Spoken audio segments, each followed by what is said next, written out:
Most people think wealth is simple. You either have money or you don't. You're either broke, comfortable, rich, or extremely rich. But in reality, wealth has levels. And the difference between each level is not just how much money you have, it's what money does to your life. At the lowest levels, money controls you. It decides what you eat, where you live, who you can see, and what kind of problems you're allowed to have. At the middle levels, money gives you breathing room. You stop panicking about every bill. You stop calculating every small decision. You finally get to experience what normal life feels like. But at the highest levels, money becomes something else entirely. It stops being about buying things. It becomes about buying time, access, privacy, influence, and eventually, reality itself. Because the final level of wealth is not when you can afford expensive things. It's when money no longer feels like money. So today, we're going through every level of wealth, from broke to beyond money. And the strange part is, most people never realize what level they're actually living in. Before we start, if you enjoy this kind of content, feel free to leave a like and subscribe. It helps the channel grow, and it lets me know you want more videos like this. The first level is broke, and broke does not simply mean you don't have luxury. It means your life has no financial shock absorber. At this level, one unexpected bill can destroy your entire month. A car repair, a medical appointment, a forgotten subscription, a higher electricity bill, a friend inviting you somewhere you cannot afford. Everything becomes a calculation. You don't ask yourself, do I want this? You ask yourself, can I survive after buying this? Food is not just food. It becomes math. Transport is not just transport. It becomes a decision. Even fun becomes stressful, because every moment of pleasure comes with a small feeling of guilt. At this level, you start developing strange habits. You check your bank account before buying coffee. You pretend you're not hungry. You delay replacing things that are clearly broken. You ignore emails because opening them might create a new problem. And the worst part is not even the lack of money. It's the mental space money takes. When you are broke, money is always in the room, even when nobody says the word. It is there when your friends make plans. It is there when your phone rings. It is there when you try to sleep. Being broke makes your world smaller, not because you lack ambition, not because you lack personality, but because every decision has consequences you cannot afford. At the first level, money is not a tool, it is a threat. The second level is surviving. This is the level where things look slightly better from the outside. You are paying your bills. You are eating. You are working. You may even look normal. But the truth is, you are still walking on a very thin line. You are not drowning anymore. But you are not swimming either. You are floating. At this level, life becomes a cycle of making it to the next paycheck. Rent gets paid. Food gets bought. Transport gets covered. But after that, there is almost nothing left. You are technically functioning, but you are not building. There is no real emergency fund, no real investment, no meaningful escape plan, no margin for mistakes. And that creates a very specific kind of stress. The stress of looking stable while feeling fragile. People may assume you are fine because you have a job, because you answer messages, because you show up, because you are not visibly falling apart. But inside, you know one bad month could send you backward. At this level, you become excellent at pretending. You say, I'm just saving money right now. You say, I'm not really in the mood to go out. You say, I don't need anything. But often, the truth is simple. You cannot afford to need things. Surviving is better than being broke, but it is still not freedom. It is life with the volume turned down. You are alive. You are moving. You are doing what you have to do. But most of your energy is spent making sure nothing goes wrong. At the second level, money is still not working for you. You're working to stay exactly where you are. The third level is stable, and for the first time, money stops feeling like an immediate emergency. You can pay your bills without panic. You can buy groceries without checking every item twice. You can handle a small, unexpected expense without your entire month collapsing. This is the first level where life starts to feel breathable, not luxurious, not exciting, but breathable. You may have a small amount of savings, You may be able to plan a few weeks ahead. You may finally replace something when it breaks, instead of waiting until it becomes unbearable. This level changes your mind more than your lifestyle, because stability gives you something extremely valuable: mental silence. You are no longer thinking about money every second of the day. You are still careful. You still compare prices. You still say no sometimes. But money is no longer screaming at you. It becomes a background concern instead of the main character of your life. And that is a huge change. At the third level, you start making better decisions. Not because you suddenly became smarter, but because fear is no longer making every decision for you.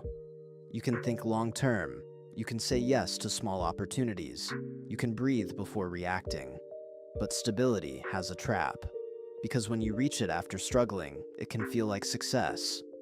And in many ways, it is. But stable is not comfortable yet. You can survive problems, but you still cannot ignore them. You have breathing room, but not freedom. At the third level, money is no longer an enemy, but it is still a manager. It still tells you where the limits are. The fourth level is comfortable. This is the level many people confuse with being rich, because compared to the lower levels, comfortable feels incredible. You can go on vacation. You can eat at restaurants without feeling guilty. You can buy decent clothes. You can live in a nicer place. You can own a reliable car. You can have hobbies, subscriptions, weekends away, and occasional expensive purchases. At this level, life finally starts to look like the version of adulthood people were promised. You are not just paying bills, you are living. Comfortable is when money stops being only about survival and starts becoming about quality of life. You can choose convenience. You can choose the faster option, the better hotel, the direct flight, the apartment with more light, the good mattress, the healthier food.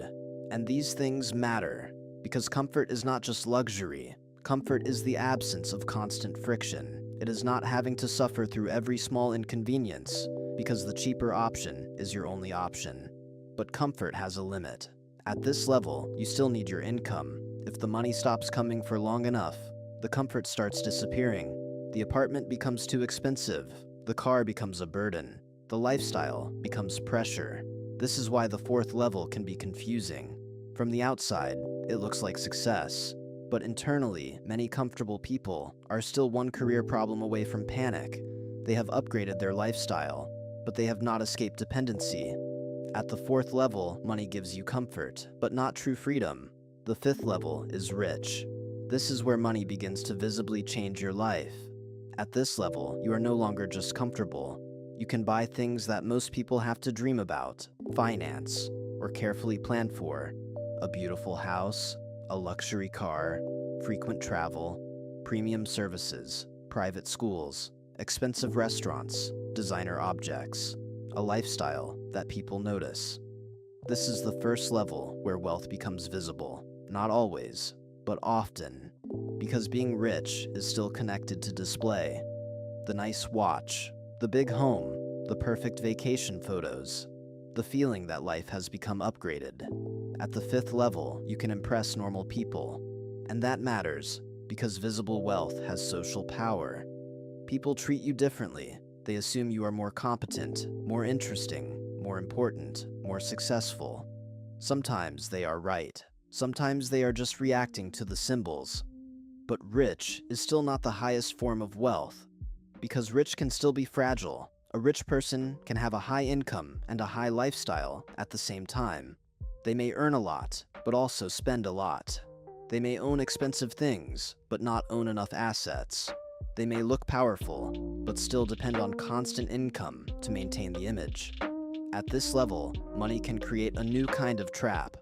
The trap of needing to look as rich as you are supposed to be. Because once your lifestyle becomes part of your identity, downgrading feels like failure. At the fifth level, money buys status. But status can become expensive to maintain. The sixth level is wealthy, and this is where the game changes. Because wealthy is not just about earning money. It is about owning things that earn money without you being there. Businesses, real estate, stocks, equity, royalties, investments, assets that grow, pay, or protect your wealth over time. At this level, the relationship between time and money starts to break. Most people trade time for money. They work 1 hour, they get paid for 1 hour. But wealthy people increasingly make money from ownership. They own the machine. They own part of the building, part of the company, part of the market, part of the system that produces money again and again. That is the real difference between rich and wealthy. Rich can buy expensive things. Wealthy can stop playing the game for a while and still remain wealthy. At the 6th level, money becomes distance. Distance from panic, distance from bad bosses, distance from desperate decisions, distance from needing to accept every opportunity. You can say no, and saying no is one of the most expensive luxuries in the world. Because most people cannot afford to say no. They cannot say no to bad jobs, bad clients, bad schedules, bad conditions, bad compromises. Wealth gives you options, and options quietly change your personality. You become calmer, not because you are morally superior, but because fewer things can immediately threaten you. At the 6th level, money buys time, and time is the first form of freedom. The 7th level is ultra-wealthy. This is where wealth stops being just personal comfort or financial freedom. It becomes infrastructure. At this level, you do not just have money, you have systems around your money. Private bankers, tax advisors, lawyers, family offices, investment managers, security consultants, luxury travel planners, people whose job is to make your life smoother, safer, quieter, and more protected. The ultra-wealthy do not experience the world the same way other people do. They may go to the same cities, but through different doors. They enter private lounges, private clinics, private schools, private clubs, private events, private investment deals. They do not just buy better versions of public things, they access things the public never sees. This is the level where the question changes. It is no longer, how much does it cost? It becomes, who can arrange it? Access becomes more important than price. Because at this level, many things are technically affordable. The real question is whether you are allowed in the room. This is also where privacy becomes luxury. Normal people are forced to be visible. They stand in lines. They use public systems. They wait. They explain themselves. They deal with friction. Ultra-wealthy people pay to remove friction. They pay for silence, speed, discretion, distance, control. And that is why this level feels so different. Because being ultra-wealthy is not just having more. It is experiencing less resistance from the world. At the 7th level, money buys access. And access is where wealth begins turning into power. The 8th level is beyond money. This is the final level. And it is difficult to understand from below because it no longer looks like normal wealth. At this level, money is not mainly used to buy things. It is used to shape environments. You are not just a customer, you are a donor, a founder, a major investor, a board member, a media owner, a political influence, a name that enters the room before you do. Beyond money is when wealth becomes social gravity. People move around it. They invite you differently. They speak to you differently. They protect relationships with you. They think about what your approval, your silence, your investment, or your rejection could mean. At the 8th level, wealth becomes influence. Not necessarily loud influence. Sometimes the highest level of power is quiet. It happens in private dinners, closed meetings, family networks, investment circles, elite schools, foundations, old relationships, invisible introductions. This is the level where money becomes legacy. It is no longer only about what you can buy in your lifetime. It becomes about what your name can do after you. What doors open for your children. What institutions remember your family. What networks protect your position. What kind of world quietly recognizes you as part of its architecture. And this is why beyond money is so strange. Because at this level, wealth does not always need to show off. In fact, the highest level of wealth often becomes invisible again, not because it is small, but because it no longer needs to prove itself. The first level is invisible because nobody is looking. The 8th level is invisible because nobody needs to look. Everyone who matters already knows. At the 8th level, money no longer buys luxury, it buys reality. And that is the final level of wealth, not when you have everything, but when the world starts adjusting itself around you. So those are the levels of wealth: broke, surviving, stable, comfortable, rich, wealthy, ultra wealthy, beyond money, and the biggest misunderstanding is that everyone above you simply has more money. But each level creates a completely different life. At the first level, money is fear. At the second level, money is survival. At the third level, money is stability. At the fourth level, money is comfort. At the fifth level, money is status. At the sixth level, money is freedom. At the seventh level, money is access. And at the eighth level, money is power. Most people are not chasing luxury. They are chasing the next level. The chance to stop panicking, then the chance to breathe, then the chance to live well, then the chance to be respected, then the chance to be free, then the chance to enter rooms that were never built for them. And maybe that is what makes wealth so addictive. It never feels like the final level. It always feels like the next one will finally make life feel normal. But by the time money can buy almost anything, normal is usually the one thing it cannot buy back, and somehow, that is almost normal. If you enjoyed this video, any support means a lot. Feel free to leave a like, subscribe, and come back for the next one.